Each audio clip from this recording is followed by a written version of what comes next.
This is a simple video to explain why Anthony Riley's model of the moon passing behind the sun during a total solar eclipse, thus causing the moon to block out the sun, is incorrect based on simple observations that we can make during a total eclipse of the sun. In my model, representing Anthony's model, we have a flashlight, which is a light source, and we have this piece of paper, this receipt, which represents the sun. In his model, the sun is not self-illuminated, but receives its light from a light source. And in his model, during a total solar eclipse, something, the moon, he says, goes behind the sun and blocks the light from the light source from reaching the sun. This causes the sun to be darkened.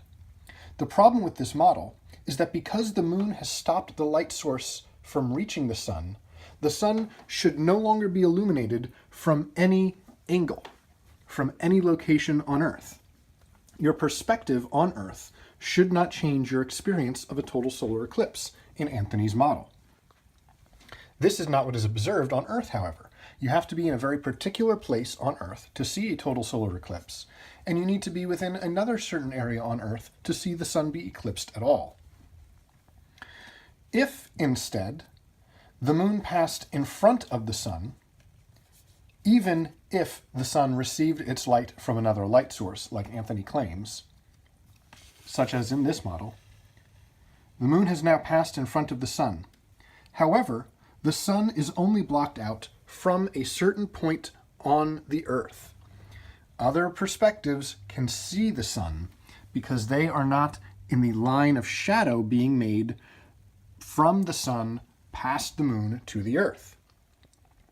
This is because the shadow on the Earth during a total solar eclipse is in fact due to the moon casting its shadow on the Earth.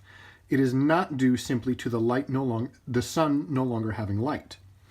And this model works even if we have an actual sun and not a sun that receives a light source, that receives its light from an exterior light source. If our flashlight now represents the sun itself, then during a total solar eclipse, if the moon passes in front of the sun and blocks it out, you can still see the sun from certain angles on the Earth. And this is again because the moon passing in front of the sun only creates a shadow in a specific location. This is why total solar eclipses happen because the moon passes in front of the sun and not because the moon passes behind the sun and blocks light from reaching the sun.